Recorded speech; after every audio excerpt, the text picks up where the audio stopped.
After spending 110K supporting my ex-girlfriend Mikala 30F, she tells me I'll be doing sex work in Japan just as she breaks up with me. I finally realize I'm just a wallet, and I refuse to be her financial safety net any longer. How do I reclaim my life? TLDR, I discovered that my 31-year-old male, ex-girlfriend 30-year-old female, has been engaging in sexual activities with other people for money while we were dating. I no longer wish to be associated with her in any capacity, and I do not want to provide her with financial support. However, she resides in an apartment that is under my name. How do we proceed in a constructive manner? When we initially began our relationship, it was an escort-client dynamic. This was my first experience with something like that. Mikala and I quickly connected and organized a few dates over the following months. Each date was filled with conversation, during which we discovered various interests we shared. Eventually, we began seeing each other without any financial exchanges, at least not directly. Occasionally, she would ask me for money to assist with rent, bills, or a trip back home, and I would readily comply. Sometimes, I would send her extra money simply because I had it and felt good about helping someone I cared for. After a few months of dating and spending time together, we entered an exclusive relationship, or so I believed. I asked Mikala if she was dating anyone else, and she assured me that she was not. She frequently expressed that she was entirely devoted to me, and at that point, I believed her completely. One of the happiest moments of my life was when we exchanged "I love you." It genuinely felt perfect, and it continues to feel that way. However, soon thereafter, problems arose. During one of her trips back home, Mikala accused me of not really loving her. She claimed she felt that I wasn't being sincere. This left me thoroughly confused, as we communicated nearly constantly outside of my work hours. We spent a lot of time together, and I provided financial support when I could. Our dates were frequent, and I would assist her with transportation as needed. We often expressed our affection for one another, and both of us described our physical connection as the strongest we had ever experienced with anyone. This belief that Mikala thought I didn't genuinely love her was bewildering. I attempted to reassure her, but midway through her 3-week trip home, she broke up with me and blocked my contact. I was both angry and heartbroken, but ultimately accepted her decision, as there was little I could do. We didn't communicate for a couple of months, but she was still on my mind. During that period, I suspected she had resumed sex work, and I later confirmed it when I saw she was active on the escort website shortly after our breakup. This surprised me because I knew she also worked as a model and had ambitions to start her own business. A couple of months later, Mikala contacted me unexpectedly. I was overjoyed. We met up again, but things did not go as smoothly this time since I still felt the sting of rejection. I became anxious and failed to communicate effectively. We spoke again near her birthday, at which point I proposed taking her out. I reserved a suite at a nice hotel and made reservations at an upscale restaurant. We had a fantastic time. Mikala informed me that she would be going to Switzerland for her birthday with a female friend I had not previously heard of. Given her numerous friends, I did not question it. We continued to communicate while she was on the trip, and I noticed that she stopped texting me early each night, Switzerland time.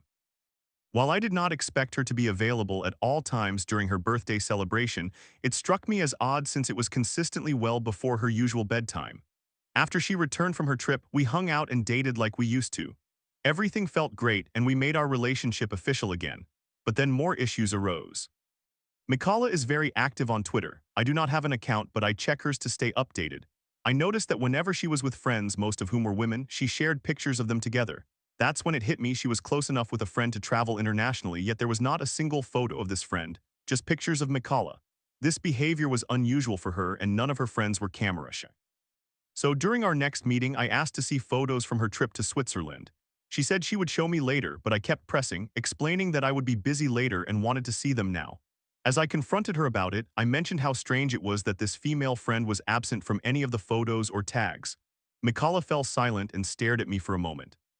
So I mustered the courage to confront her directly, stating my belief that she had gone to Switzerland with a client. She confirmed this to be true. While I could have anticipated it, I was devastated nonetheless because she had initially gone out of her way to tell me about the trip and insisted she was going with a female friend. I had not even asked about it initially, so why lie? She explained that this client offered to take her on the trip, and even though she and I had reconnected, she did not want to decline the opportunity. She reassured me that she was no longer in contact with this person and had no intention of communicating with them again. While I was cautious, I chose to believe her somewhat. Unfortunately, this marked the beginning of a very on-again, off-again phase in our relationship. During one of our off periods, I began dating someone else. I decided I did not want a long-term relationship with this other person, so I resumed seeing Mikala before ending things with her. Because I had not completely cut ties with the other woman, I was cheating. Mikala eventually discovered the other woman through text messages on my phone. This, in my view, marked the beginning of the end. She was devastated and I felt like a terrible person. The following weeks were filled with my pleas for her to give me another chance, and I did everything she requested to rebuild her trust. From that point forward, anything I did that seemed off to her was regarded as evidence of my infidelity, dishonesty, or lack of sincerity. Even texting or talking to any of my female friends or coworkers was seen as cheating. Yes, I had been involved with another woman without informing her, but that was the only time. Despite this, we attempted to continue dating. Most of the time, it felt great again. We professed our love and shared dreams about our future together. But this would often be disrupted by her suspicions that I was lying about something, cheating, or not truly loving her. This pattern persisted for 3 months. During that time, a few issues arose and we had some intense arguments. Each argument revealed shocking deceptions she had told in the past, proof of her engaging in sex work when she claimed she had not, and harsh words exchanged between us. These arguments typically followed a consistent format. 1. Her accusing me of being dishonest or unfaithful. 2. My attempts to reassure her through every possible measure, showing my Uber activity, allowing her to look through my phone, sharing my location and location history, permitting access to my work messages, and answering any questions she posed. 3. My criticisms of her for taking advantage of me financially. 4. My promises to become a better boyfriend. 5. Her verbally abusing me. 6. My declarations of how I would improve as her partner. 7. Eventually resolving the argument and expressing how much we missed and loved each other. This truly exemplifies a toxic relationship. That said, it feels as though we are both very committed to one another and to seeing this through. I think I am starting to feel worn out while remaining committed nonetheless. Now, the real financial issues arise. Early on, Mikala made it known that I needed to be able to support her financially. I have a good job and felt confident I could manage this. Mikala mentioned some significant life changes she intended to implement, leading to an increased financial obligation. Looking back, I realized that I was quite naive. It felt rewarding to know I could support the person I loved in any way possible. I liked that Mikala relied on me for financial stability, particularly if it meant she wouldn't have to resort to sex work anymore, so I was happy to help. However, these new changes required me to seek additional income. I loved my job and had no desire to leave, so I was thrilled when an opportunity arose within the same company. However, it would require me to move to a different state. The states are quite large, so I understood we would not be able to see each other as frequently, but I needed to accept the position for the higher salary. We both ended up relocating simultaneously. I moved to a neighboring state while Mikala moved just 10 minutes from her previous location. I covered her moving expenses and provided her with about 5 months' worth of rent. Then came a particularly memorable incident. I returned to visit after a month apart. We planned a lovely evening on the town, staying in a fancy hotel and dining at an upscale restaurant. Mikala suggested inviting one of her female friends to join us for a threesome. I immediately declined, believing it was a terrible idea. After some persuasion, I reluctantly agreed. Unfortunately, the experience was a disaster. It felt as though she was more focused on her friend than on me. We ended up in a massive argument. I packed my belongings and stormed out of the hotel room, during which she mocked me, claiming I was upset because I wasn't having sex with her friend and that she was glad I was leaving. Once in the elevator, I realized how absurd the situation was and didn't want to end things in that manner, so I returned and knocked on the door. Mikala opened it and we started arguing again. I walked away, but she was now locked out of the hotel room. Annoyed, I mostly ignored her, but we headed toward the elevator together. Once inside, we stood in silence, staring at each other until she suddenly slapped me as hard as she could. In disbelief, I pushed her away from me and we separated. I was stunned. Although we had argued fiercely before, it had never turned physical. The following day, while on my flight home, I received a text from her apologizing and expressing her regret for how things transpired. I, too, expressed my remorse for how I had handled the argument, and remarkably, things began to improve despite that incident. However, shortly after, she informed me that the friend she was subleasing from wanted her to vacate the apartment immediately. She then requested my assistance in finding a new apartment. I subsequently leased an apartment in her city in my own name and she moved in. During this time, Mikala informed me that she would secure steady employment to meet her financial commitments, and I agreed to help with rent. However, she ultimately decided against finding a job. I was starting to feel overwhelmed because my financial responsibilities were mounting without relief. Prior to our moves, everything had been much more manageable. While my pay had increased, it was not by a significant amount. Fast forward to the present and her birthday has arrived. She wants to travel to Japan this time, and it has been confirmed that she will be going with a genuine female friend. I even accompanied them to the airport as I was visiting for her birthday. A couple of weeks prior, I asked Mikala how much money she required for her trip to Japan. She provided me with a figure and I promptly transferred the amount. In the past, she had complained about having to wait for funds, so in an effort to be the boyfriend she desired, I made sure to send it immediately. In reality, she had only had to wait a couple of times. Out of curiosity, I calculated the total amount of money I have sent her throughout our relationship. It amounted to approximately 70,000, excluding the rent for the new apartment, which would bring the total to about 110,000 by the end of the lease. My birthday is right after hers, with plans for me to bring her to my home so we could celebrate together. I know how important this is to her and that it should happen without issue. However, I am now out of money and cannot afford to do this. I have come to realize that she does not manage the funds I send her at all. She simply spends it and has repeatedly accused me of withholding money from her, insinuating that I have hidden funds in an offshore account. I wish I did. She requested additional funds just before leaving for the trip, knowing I would be tight on cash for the next couple of months while waiting for my paycheck. I only had enough money left to cover her rent, my rent, and food for myself. When I communicated this to her, she was not pleased. While she was on the trip, she became very distant, barely contacting me. She inquired about visiting me for my birthday, and I explained that I could not afford it because I still needed to cover her rent. Then she dropped a bombshell. She stated she planned to engage in sex work while in Japan and was breaking up with me. Naturally, I was furious, as I have been working hard to provide for her in every way I can, only for her to choose to engage with someone else. I tried discussing it with her to find a solution to prevent her from resorting to sex work again, but she stated her mind was made up and that our relationship was over. At this point, it truly hit me that I was likely being exploited for my financial resources, and that any declarations of love, happiness, or a future together had merely been convenient lies she told to gain what she wanted without needing to work. While I recognized that I wasn't perfect, I did not believe I deserved this treatment. She eventually indicated that she had changed her mind about engaging in sex work while there, and we spoke again, but she still wanted to remain broken up. In an argument, she confessed to having engaged in sex work during times when she claimed she hadn't. This infuriated me, and I more vaguely communicated my intent to cease financial support. It became painfully clear that her primary concern was with my wallet. I no longer wish to be taken advantage of. I do not want to spend another dollar on her. However, I also feel guilty about the difficult situation this would create for her. I do not want to appear cruel, as I am simply exhausted and fed up and tired of feeling used. So what is the best way to conclude this chapter? Story 2. My ex 23M can't take a hint after our breakup. I can ruin your dad's job with one word, he threatened me. 3 months later, he's still stalking and sending gifts while my friends now side with him. Why do you look mad? He provocatively asks. I feel trapped. How do I escape this nightmare?